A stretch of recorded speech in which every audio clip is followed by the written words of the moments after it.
আমি বাড়িতে গিয়ে টিউশনি পড়াতাম। আমি যাকে টিউশনি পড়াতাম সে ছিল অষ্টম শ্রেণীতে পড়ুয়া একজন ছাত্র। সে লেখাপড়ার পাশাপাশি গানকে অনেক ভালোবাসত। আমি তাকে সন্ধ্যে 7টা থেকে রাত 8টা পর্যন্ত লেখাপড়া শেখাতাম। তার বাড়ি আমার বাড়ির পাশেই ছিল। একদিন টিউশনি শেষ করে যখন বাড়িতে ফিরতে যাব, ঠিক তখনই শুরু হলো প্রচুর ঝড় বৃষ্টি। কোনোভাবেই বৃষ্টি থামছিল না। রাত বাড়ছিল, আমি ঝড় বৃষ্টি থামার জন্য অপেক্ষা করছিলাম। তখন হঠাৎ আমার মনে হলো আমার পেছনে কেউ দাঁড়িয়ে আছে। আমি চেয়ে দেখলাম আমার ছাত্র অয়ন। অয়ন আমাকে বলল, ম্যাডাম আজ যাওয়া লাগবে না, ঝড় বৃষ্টি বেড়েই চলেছে। অয়ন বলল, মা ডাকছে, ম্যাডাম ঘরে আসুন। অয়নের মা বলল, তুমি ফোন করে বলে দাও যে তুমি আসতে পারবে না, তোমার মা যেন চিন্তামুক্ত থাকে। আমি তখন কোনো উপায় না পেয়ে মাকে ফোন করে জানিয়ে দিলাম। আমি যখন অয়নের মায়ের সাথে খাওয়া দাওয়া সেরে অয়নের মা আমাকে অন্য একটা রুম দেখিয়ে দিলেন থাকার জন্য, কিন্তু সেই রুমের টিভিটা ঠিকমতো চলছিল না। তখন আমি অয়নকে বললাম, এই ঘরের টিভিটা নষ্ট নাকি? অয়ন বলল, না ম্যাডাম ভালো আছে। তাহলে টিভিটা অন করে দাও। তারপর টিভিটা অন করে অয়ন তার ঘরে চলে গেল। আমিও কিছুক্ষণ টিভি দেখতে দেখতে কখন যে রুমের দরজা খোলা রেখে ঘুমিয়ে গেলাম আমি তা বলতেই পারবো না। আর সেদিনই তো। বন্ধুরা, এবার পুরো ঘটনাটি বলি। আমার নাম সেলিনা। কয়েক মাস আগেই আমার বাবা মারা গেছেন। বর্তমানে আমার সঙ্গে শুধুমাত্র আমার মাই থাকেন। আমার পড়াশোনা শেষ হয়েছে। আমরা একটা মধ্যবিত্ত পরিবারে থাকতাম, কিন্তু বাবার চিকিৎসার জন্য আমাদের অনেক টাকা খরচ হয়ে যায়। তারপরেও তাকে বাঁচানো যায়নি। বাবা মারা যাওয়ার পর আমাদের পরিবারের আর্থিক অবস্থা খুবই খারাপ হয়ে যায়। আমার মা প্রায়শই অসুস্থ থাকতেন এবং এখন তিনি আর আগের মতো লোকের বাড়িতে কাজ করতে পারতেন না। তাই এই পরিবার চালানোর জন্য আমাকেই কিছু একটা করতে হতো। আমি ঠিক বুঝতে পারছিলাম না যে আমি কি করব। পরিবারের অবস্থা দিন দিন খারাপের দিকে যাচ্ছিল। মায়ের ওষুধের জন্য নিয়মিত টাকার প্রয়োজন ছিল, কিন্তু কোনো উপায় খুঁজে পাচ্ছিলাম না। অবশেষে আর্থিক অবস্থার কারণে আমি বাধ্য হয়ে স্কুল ছাত্রদের টিউশনি পড়ানোর সিদ্ধান্ত নিলাম। আমাদের এলাকাটি ছোট হওয়ায় আমি কারো বাড়িতে গৃহকর্মী বা এ জাতীয় কোনো কাজ পাচ্ছিলাম না। আমি এমন একটি কাজের সন্ধান করছিলাম যেখানে নারীদের জন্য কাজের পরিবেশ নিরাপদ, কিন্তু আশেপাশে এমন কোনো সুযোগ ছিল না। বেশিরভাগ জায়গাতেই পুরুষদের প্রাধান্য ছিল। আমার মা চাইতেন না যে আমি ঘরের বাইরে গিয়ে কোনো চাকরি করি। তিনি বলতেন, আমরা না খেয়েই মরে যাব, কিন্তু তোর ঘরের বাইরে যাওয়ার কোনো দরকার নেই। তার কথা শুনে আমি কিছুদিন চুপচাপ ঘরে বসেছিলাম, কিন্তু বাড়ির করুণ অবস্থা আর সময় মতো মায়ের ওষুধ জোগাড় করতে না পারার কষ্ট, এই সব কিছু আমাকে মানসিকভাবে দুর্বল করে দিচ্ছিল। বাবা মারা যাওয়ার সাথে সাথে আমাদের জীবন থেকে সুখ শান্তি যেন হারিয়ে গিয়েছিল। আমাদের এলাকার মানুষগুলো আমাদের মতোই সাধারণ আয়ের ছিল। আমি কাছাকাছি ছেলেমেয়েদের টিউশন পড়াতে চেয়েছিলাম, কিন্তু এখান থেকে যে পারিশ্রমিক পেতাম তা দিয়ে আমাদের সংসার চালানো সম্ভব ছিল না। আমাদের খরচ ক্রমশ বাড়ছিল। তখন আমার এক বান্ধবী আমাকে পরামর্শ দিল, তুই বাড়ি বাড়ি গিয়ে হোম টিউশন পড়াচ্ছিস না কেন? অন্যের বাড়িতে গিয়ে বাচ্চাদের পড়ালে তুই আরও বেশি টাকা পাবি। সে আরও বলল, আজকের পরিস্থিতিতে বেশিরভাগ অভিভাবক তাদের সন্তানদের বাড়িতে রেখেই পড়াতে চান। এই কারণে তারা একজন ভালো শিক্ষককে বাড়িতে আসার জন্য বেশি টাকা দিতেও রাজি থাকেন। এই বিষয়ে আরও খোঁজখবর নিয়ে আমি বাড়িতে গিয়ে পড়ানোর জন্য মনস্থির করলাম।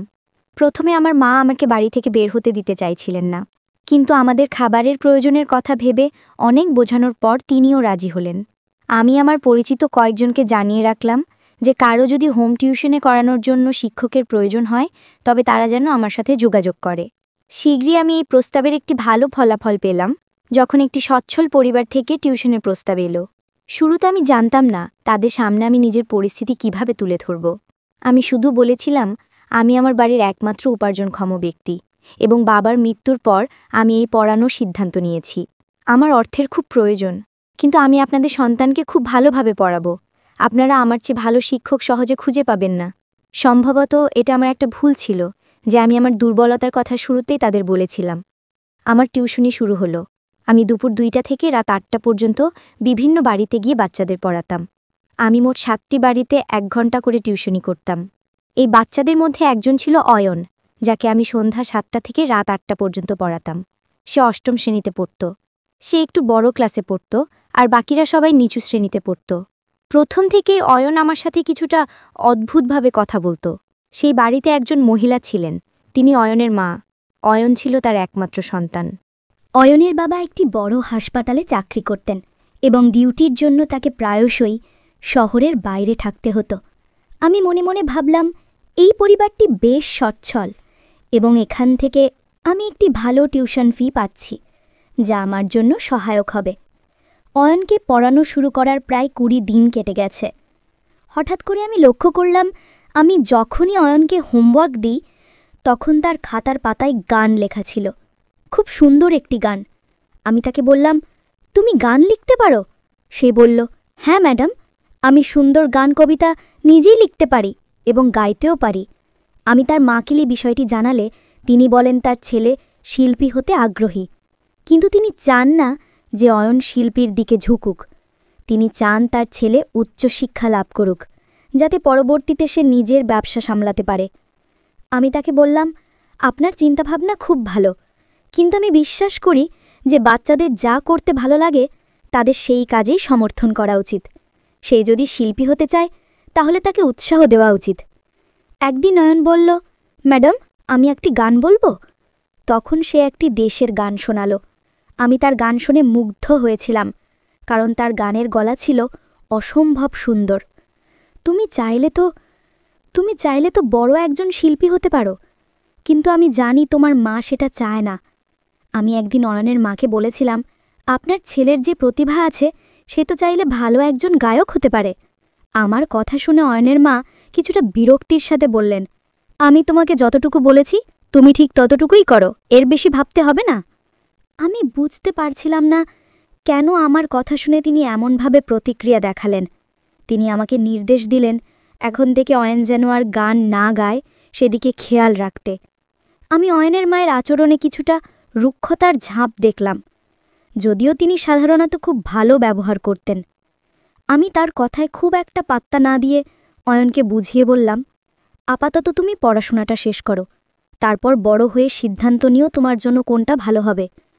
তুমি এখনো ছোট, তাই তোমার শুধুমাত্র পড়াশোনায় মনোযোগ দেওয়া উচিত। অয়ন বেশি কথা বলতো না, হয়তো সে স্বভাবগতভাবেই চুপচাপ থাকতে পছন্দ করত। সেই দিনের পর থেকে আমি তার বই বা খাতায় ওই ধরনের কোনো গান আর দেখিনি। একদিন রবিবার আমি যখন পড়িয়ে বাড়ি যাওয়ার জন্য রওনা হচ্ছি, হঠাৎ মনে হলো পিছন থেকে কেউ আমাকে ডাকল। পিছনে তাকিয়ে দেখি কেউ নেই, কিন্তু কণ্ঠটা আমার কাছে অয়নের বলে মনে হলো। পরের দিন যখন অয়নের বাড়িতে টিউশন পড়াতে গেলাম তখন অবাক হয়ে দেখলাম যে গত রাত থেকে অয়নের খুব জ্বর। তার মা আমাকে বললেন, অয়নের শরীর ভালো নেই, গত রাত থেকে জ্বর, তাই আজও পড়তে পারবে না। আমি তার মাকে বললাম, আমি কি একবার ওর সাথে দেখা করতে পারি, শুধু ওর স্বাস্থ্যের খোঁজ নেব। এই বলে আমি যখনই ওর ঘরের দিকে যেতে লাগলাম তখন ওর মা খুব অদ্ভুতভাবে আমাকে থামিয়ে দিয়ে বললেন, ও এখন ঘুমোচ্ছে, তোমাকে কালকেও আসতে হবে না, 2 দিন পর এসে পড়াবে। অয়নের মায়ের কথাবার্তা আমার কাছে খুবই রহস্যময় মনে হচ্ছিল। আমি চুপচাপ তার বাড়ি থেকে বেরিয়ে এসে ভাবতে লাগলাম, গতকাল পর্যন্ত তো অয়ন ভালোই ছিল, হয়তো আবহাওয়ার কারণে হঠাৎ অসুস্থ হয়ে পড়েছে। বাড়িতে এসে মাকে চিন্তিত দেখে আমার মনে পড়ল আমি মায়ের জন্য ওষুধ আনতে ভুলে গেছি। আমি বাড়ির দরজা থেকে আবার ওষুধের দোকানের দিকে রওনা হলাম। ওষুধ নিয়ে দোকান থেকে নামার সময় হঠাৎ আমার পা মুচড়ে যায় এবং আমি নিজেকে সামলাতে না পেরে সিঁড়ি দিয়ে প্রায় পড়েই যাচ্ছিলাম। আমি যখন টাল সামলে মাথা তুললাম তখন সামনে যা দেখলাম তাতে আমি অবাক হয়ে গেলাম। আমার সামনে দাঁড়িয়েছিলেন অয়নের মা। এই মহিলাটি তো খুব ধনী পরিবারের, তাহলে তিনি এই ছোট ওষুধের দোকান থেকে ওষুধ কিনছেন কেন? আমি তাকে জিজ্ঞেস না করে থাকতে পারলাম না, আপনি এখানে, সবকিছু ঠিকঠাক আছে তো? তিনি কিছুটা রুক্ষ স্বরে বললেন, কেন, আমার এখানে আসতে কোনো বাধা আছে নাকি? আমি পরিস্থিতি সামলে নিয়ে বললাম, না মানে আমি বলছিলাম যে এর আগে আপনাকে এখানে কখনো দেখিনি। আসলে আমি মায়ের ওষুধ নিতে এখানে প্রায়ই আসি। অয়ন এখন কেমন আছে? আমার প্রশ্নে অয়নের মা বললেন, তুমি অনেক কথা বলো, কম কথা বললে তোমার জন্য ভালো। এই বলে তিনি আমার পাশ দিয়ে দ্রুত চলে গেলেন। আমার খুব অবাক লাগলো এই মহিলা কিভাবে আমার সাথে এভাবে কথা বলতে পারলেন। এর আগে তিনি আমার সাথে খুব ভালোভাবে কথা বলতেন, কিন্তু গত 2 দিন ধরে তার আচরণ আমার সাথে খুব অস্বাভাবিক হয়ে উঠেছিল। যাই হোক, আমি আমার বাড়িতে চলে এলাম। বাড়িতে এসে মা আমাকে চিন্তায় মগ্ন দেখে জিজ্ঞেস করলেন, কি হয়েছে সেলিনা, কিছু হয়েছে? আমি বললাম, না মা, কিছু না। আমি যে ছেলেটিকে টিউশনি পড়াই এইমাত্র তার মাকে ওষুধের দোকানে দেখলাম। আমার সাথে তার কথাবার্তা খুব কঠোর ছিল। আমি জানি না বড়লোকদের এমন অহংকার কেন হয়। মা আমার দিকে তাকিয়ে বললেন, এটাই তো বড়লোকদের স্বভাব রে মা, বড় মানুষগুলো এমনই হয়, একবার টাকার মোহে পড়লে তারা সম্পর্কের মূল্য ভুলে যায়। আমি মাকে বললাম, আমি জানি মা, টাকা খুব শক্তিশালী, কিন্তু মনে হয় অন্য কেউ যদি তাদের সন্তানের প্রতি মনোযোগ দেয় বা তাদের জন্য ভালো চিন্তা করে, সেটাও তারা সহ্য করতে পারে না। আমার মা হেসে বললেন, এই একই কথা তো আমিও তোকে বোঝানোর চেষ্টা করছি। এই ধনী লোকেরা গরিবদের সাথে প্রায়শই এমন কঠোর আচরণ করে। তাদের ধারণা সম্পদ আর টাকা পয়সা থাকলেই তারা অন্যদের উপর কর্তৃত্ব করতে পারে। আমি বললাম, মা, ঈশ্বরের কৃপায় আমাদের জীবনে ভালোবাসার কোনো অভাব হয়নি, কিন্তু বাবার মৃত্যুর পর আমাদের আর্থিক অবস্থা খারাপ হয়ে গেছে। তবুও ঈশ্বর আমাদের সম্পর্কগুলোকে সম্মান করতে শিখিয়েছেন। মা হেসে বললেন, ঠিক আছে, এখন বিশ্রাম কর, আমি তোর জন্য খাবার নিয়ে আসছি। তুই নিশ্চয়ই ক্লান্ত। এভাবেই সময় কাটছিল। শনিবার যখন আমি অয়নকে পড়াতে গেলাম, দেখলাম তার পড়ার প্রতি কোনো মনোযোগ নেই। আমি কিছুটা কঠোর স্বরে বললাম, কি করছো তুমি? পড়ালেখায় মন নেই কেন? আমি তোমাকে এতক্ষণ ধরে একই প্রশ্ন করছি, আর তুমি আমার কোনো প্রশ্নের উত্তর দিচ্ছ না কেন? অয়ন নিচু স্বরে বলল, ম্যাডাম, আমি কোনো উত্তর দিলে কি আপনি বিশ্বাস করবেন? কিন্তু সেটা বলা আমার জন্য ঠিক হবে না। আমি অয়নকে বললাম, অয়ন, তোমার কথার মানে কি? আর তুমি এত ঘুরিয়ে কথা বলছো কেন? তুমি শুধু পড়ালেখায় মনোযোগ দাও। তুমি কি বলছো আমি কিছুই বুঝতে পারছি না। যা বলার আমাকে সহজ ভাষায় বলো। তখন অয়ন আমাকে বলল, আমি আপনাকে কিছুই বলতে চাই না। আজকার জন্য এটুকুই যথেষ্ট। আমি ক্লান্ত ম্যাম, বাকি পড়া কাল শেষ করব। আমি বললাম, অয়ন, কিন্তু তোমার বাড়ির পড়া এখনো শেষ হয়নি। তাতে অয়ন দৃঢ়ে বলল, আমি তো আপনাকে বলছি আজকের জন্য এটুকুই যথেষ্ট। আপনি আমার সাথে এত তর্ক করছেন কেন? আমি বললাম, যাই হোক না কেন, আমি তোমার শিক্ষক, আর একজন শিক্ষক মায়ের মতো হয়। তুমি আমার সাথে এভাবে কথা বলতে পারো না, এতে আমার খারাপ লাগে। এতে অয়ন আমার দিকে এক অদ্ভুত দৃষ্টিতে তাকিয়ে বলল, সাবধান, আমি আপনাকে সম্মান করি, তার মানে এই নয় যে আপনি আমার মায়ের মতো। আমার মা হওয়ার চেষ্টা করবেন না, কারণ আপনি কখনোই আমার মায়ের জায়গা নিতে পারবেন না। আমি বিস্ময়ে অয়নের দিকে তাকালাম, তার চোখ এবং কথার মধ্যে কোনো মিল খুঁজে পেলাম না। আমি চুপ হয়ে গেলাম এবং আমার ব্যাগ নিয়ে সেখান থেকে চলে যাওয়ার জন্য প্রস্তুত হলাম। তখন হঠাৎ আমি অয়নের মায়ের মুখোমুখি হলাম। আমি তাকে নমস্কার জানালাম এবং তিনি আমার নমস্কারের জবাব দিয়ে বললেন, এই নিন আপনার 1 মাসের অগ্রিম টিউশনের টাকা, আর আগামীকাল এখানে আসবেন না, আমাদের কোথাও যেতে হবে, পরশু আসবেন।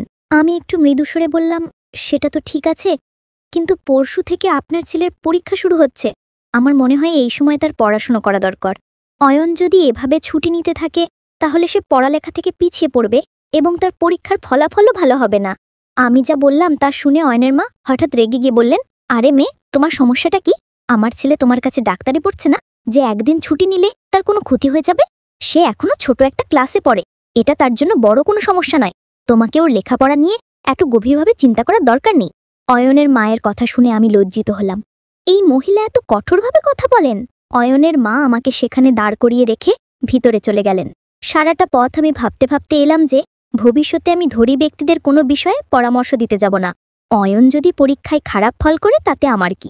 কিন্তু আমার আফসোস হচ্ছিল যে অয়ন খুব বুদ্ধিমান একটি ছেলে এবং তার দিকে একটু মনোযোগ দিলেই সে অনেক ভালো করতে পারত।